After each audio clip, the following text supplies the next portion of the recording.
And the information goes straight into the subconscious. And the subconscious mind has two major parts, but let's just say that the bottom part is inaccessible information. These are things that happened and took place at a preconscious level without you being aware of them, which you can never access. You can't go back to infancy and find out what they are. But my feeling is it's like concrete that's cracked. And the concrete that's cracked, you can actually fill the cracks, like with a sealant, by driving this command, I like myself, I like myself, I like myself, into your subconscious mind. What it does is it affects and changes everything else, all of your other subconscious programming, but it also goes in and replaces and fills those cracks that in your psyche and subconscious going back from infancy, where it may have caused you not to like yourself. So the power of those words repeated, it's almost like an oil well where they drive down a hydraulic fluid that goes deeper and deeper and fracks and goes into it. So as you drive that command, I like myself, into your subconscious mind, not only does it change everything else in your programming, but it also goes back and it heals the old negative ideas that may be holding you back. So I just thought I would mention that for you. All right, now this next chapter, this next session is really, really important. We call this your taking charge of your life. And many people who've come to me all over the world and say, you changed my life, and I say it was because of this, wasn't it? And they said, yes, that's what changed my life. This is where we talk about that valve that may be reversed. And if the valve is reversed, what happens is you could be living actually a good life. You could be having a great life, but you could have, or an average life, but you could have just one concept, one idea that is wrong, and it could be holding you back from achieving your full potential. Remember, our great goal in life, my great goal, is to fulfill our full potential, to become everything that you are capable of becoming, and whatever you've accomplished up to now is merely a hint or a shadow of what you're truly capable of. Many years ago, there was a woman who grew up on a farm, and she didn't get past the 8th grade. Then she got married off to a local farmer's son, and she had children. And when she was a little girl, the age of 16, she got married at 16 or 17. She was a little girl, she liked to draw pictures. She liked to paint and draw pictures. And of course that was tomfoolery. She was a farm girl. Farm girls married farm boys and raised farm kids and worked the farm. This is the beginning of the last century. And so she did. Some of you know who I'm talking about. So she went back to work. She'd always had that sort of fantasy in the back of her mind of doing little drawings. And she and her husband raised several children on a scrubble farm back in Pennsylvania. And she worked hard, and they worked hard her whole life. And then their children grew up, got married, and had children, and they had children. And finally, at the age of 65, 66, her hands were gnarled. She had arthritis. And her doctor told her, you can't work anymore. You can't work the farm anymore. You just can't be working 8, 10, 12 hours a day. And besides, you've got a Social Security check. They had never made any money. They'd scrabbled and mucked their whole lives. You've got a Social Security check. Why don't you just back off? You know, you're older, you're worn out. In other words, you're not going to live that long, so you might as well enjoy what you have. So she said, well, to herself, what she'd always wanted to do in her life was to paint. So she got her first Social Security check, and she went into town, a small town, true story. She went to an art store, and she told the person that she wanted to paint. And he was very sympathetic to her, little old grandmother, farm woman. And he said, sure. He said, well, let me help you, and I'll get you some basic paints and some basic easels and things like that. So he got her set up, and she took this stuff back and set up her little easel behind the barn, and she began painting little pictures of the farm. These became known as primitive rural American landscapes. It's a whole new category of painting that was pioneered by Grandma Moses. She started painting in her late 60s and early 70s. When she was 99, they had a showing in New York at one of the great galleries of a set of original paintings from Grandma Moses. Her paintings at that time were selling for $350,000 a piece, and they were being snapped up as fast as she could paint them, 1 or 2 per week. Now here's the interesting thing, is that she had within her natural ability. She was never trained as a painter. She had a natural ability to put the landscapes on the canvas.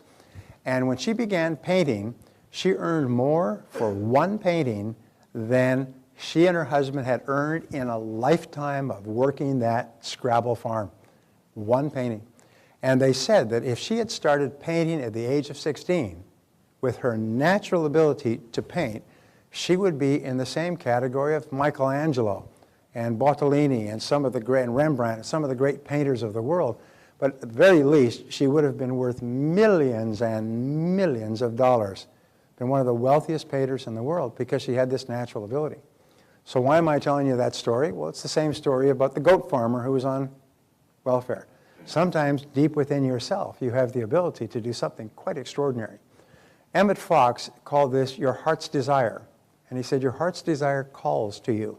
But what stops us is mental blocks, almost like gates or grates that block us from going after our heart's desire.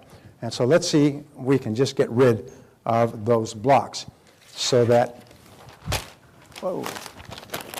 there's nothing in front of you.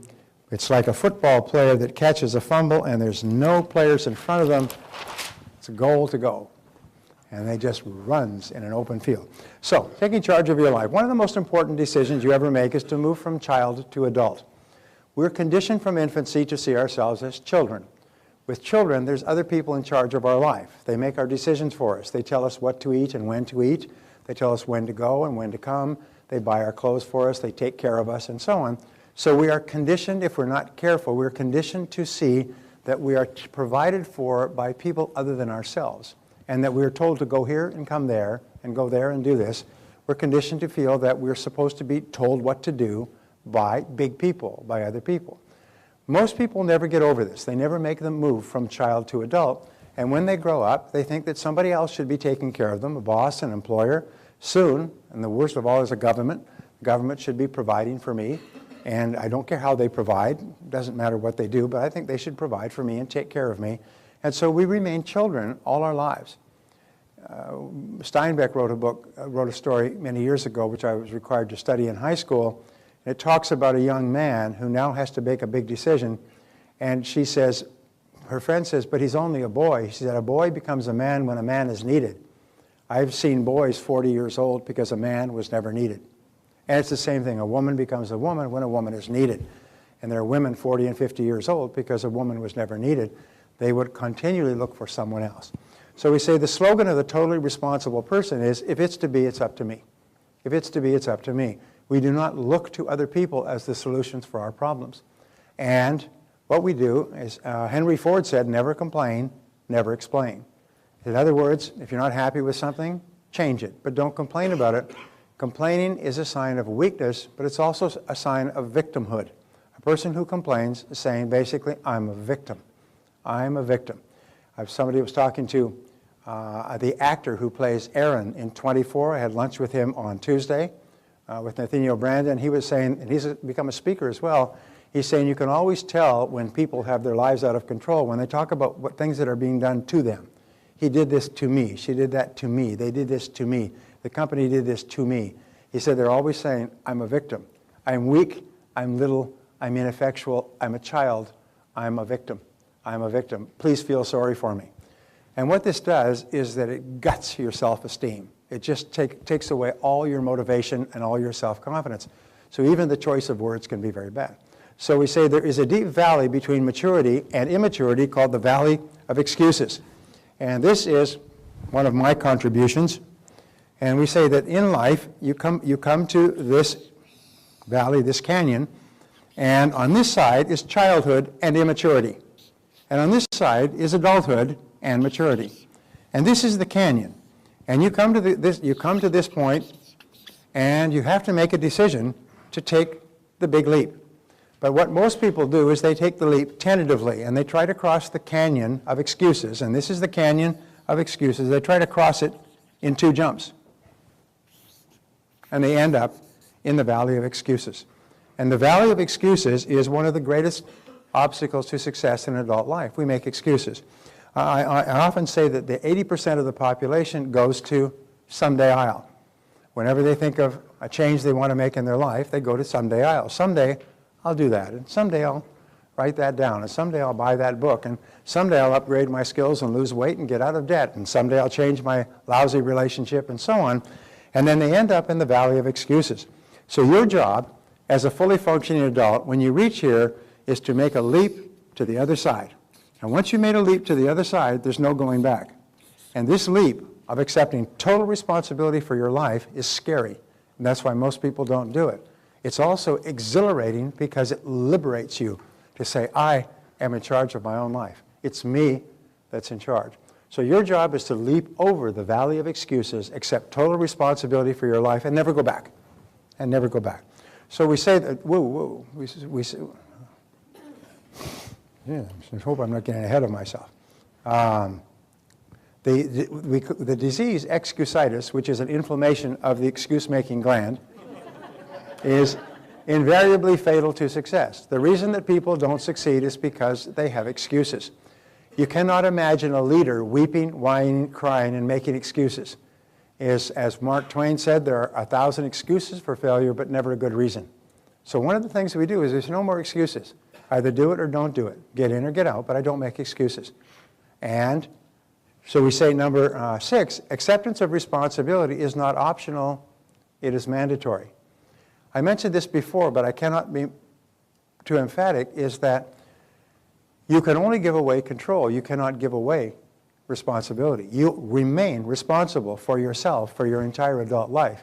You can give away control by trying to make someone else responsible for your life, and you do, and then you wait for them to tell you what to do or what not to do, or to give you a raise or to promote you or demote you or hire you or something else. Or you can accept responsibility. And accepting responsibility is mandatory.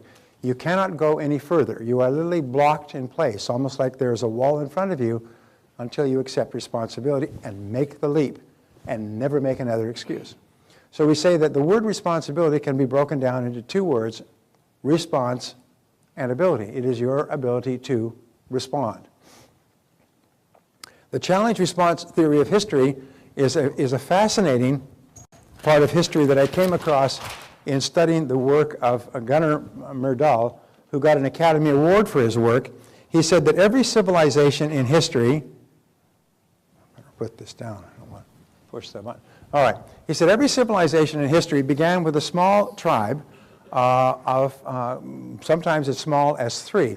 The Mongol Empire, which was the largest empire in the history of man on earth, which extended from the Sea of Japan all the way to the Danube in Europe and all the way through the Middle East and all of China and half of India, started off with 3 people. Genghis Khan, whose name was Temujin, his brother, his mother Bortai, and his brother. Doesn't escape me. Anyway, there are 3 of them. The tribe had been wiped out. They ran into the Gobi Desert and hid. And what Temujin did was he sought out the tribe of his, and so what happens is every single tribe that became an empire started off with a major challenge to which they had to respond effectively. Well, this was a major challenge. The tribe was wiped out. So he responded by joining his uncle's tribe and becoming a valued member of his uncle's tribe. And if you respond effectively, the empire would grow. If then that tribe was attacked by other tribes, if they responded effectively and won, then the empire would grow again. As it grew, it would keep bumping up against other tribes and other kingdoms, and there would be conflict. And if they reorganized and responded effectively, they would grow again. And this would continue, and it would continue until they no longer were able to or had the will to respond. All of the last 26 civilizations in history, 25 collapsed from within. The 26th great civilization is the American civilization. And they all collapsed from within because they became weak. They collapsed like Rome collapsed on bread and circuses, welfare for the masses, buying them off with massive taxation on the ones that were productive, until finally they gutted themselves from within, and the barbarians came from outside and just took over the city, and the Roman Empire disappeared. Well, in our life, every time we respond effectively to a challenge, we grow and become stronger. And we become more tenacious, and we become more confident, and we become more powerful. So the only thing that we can be sure of is challenges.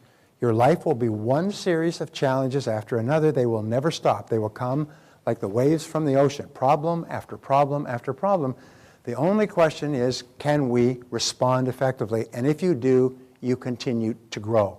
As soon as we stop responding effectively to the challenges of outside life, what happens is we begin to implode. So whenever you have a challenge, remember, you just say, well, here we go again. This is what I do. I respond effectively to challenges. And the wonderful thing is, and I learned this in the metaphysics, make the decision that no matter what happens, you will respond effectively.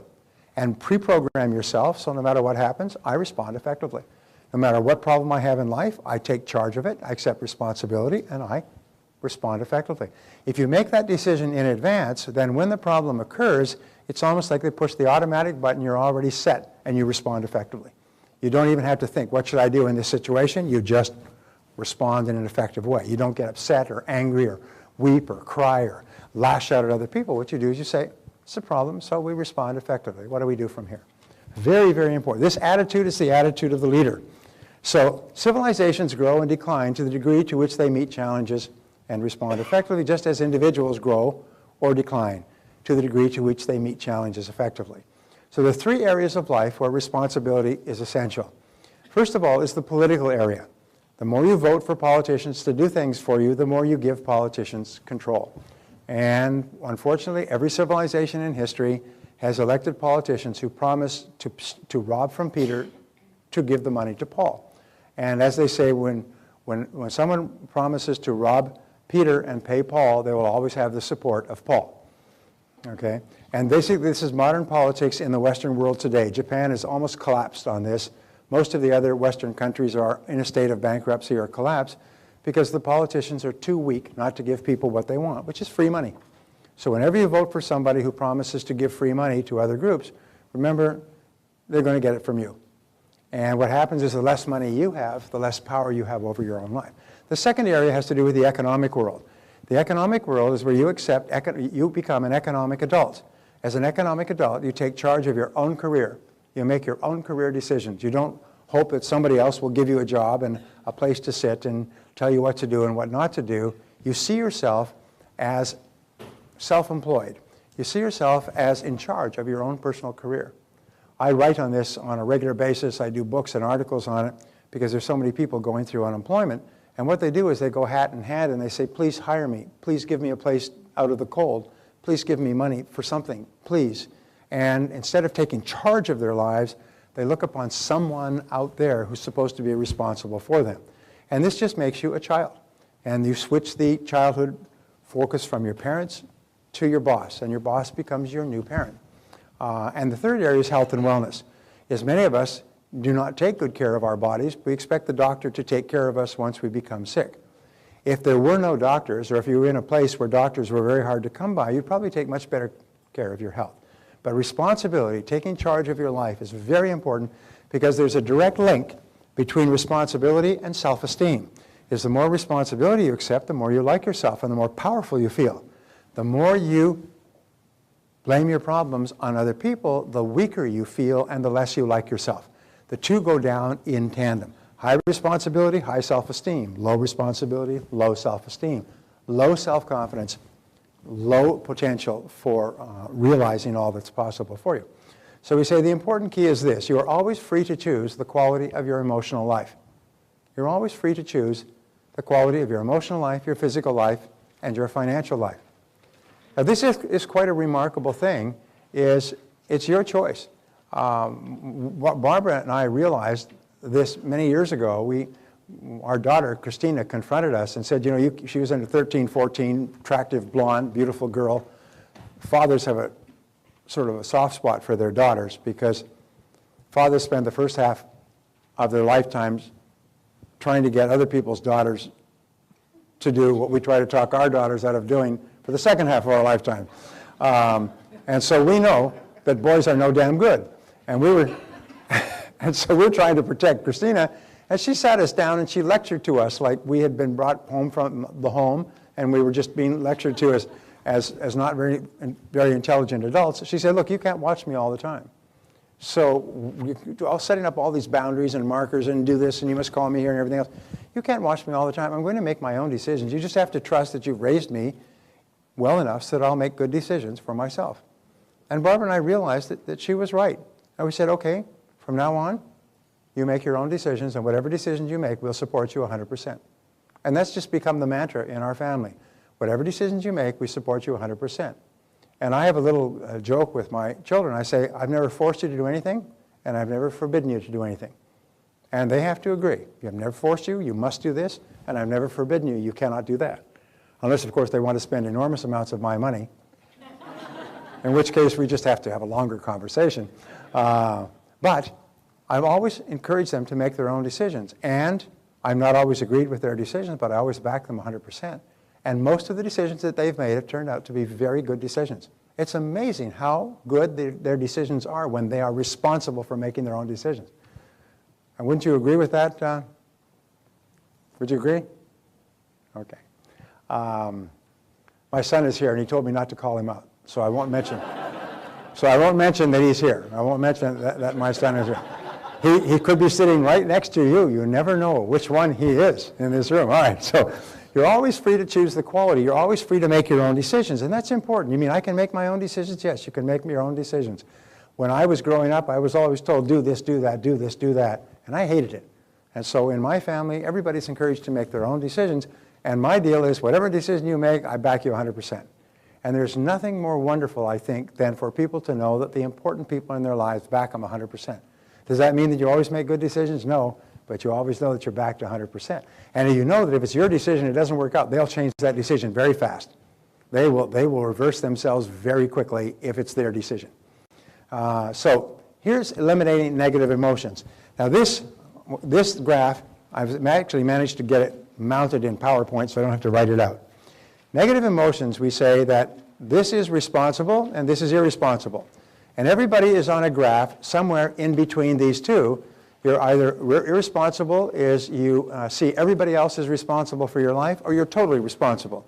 The top 10% of people are totally responsible. These are leaders. And you can be a leader without followers. You can be a leader without a staff. A leader is a person who behaves like a leader, and a leader is someone who takes total responsibility. Now, the more responsibility you accept, the more control you feel you have over your life. Not only physical and financial control, but emotional control. You feel you are in charge, and the more control you have, the more freedom you have. If you were to ask people why they want to start their own business, why they want a lot of money, if you ask them over and over again, the final question they will always give you is to be free. We all want to be free. We love freedom. No human being has ever said, I have too much freedom, please take some away from me.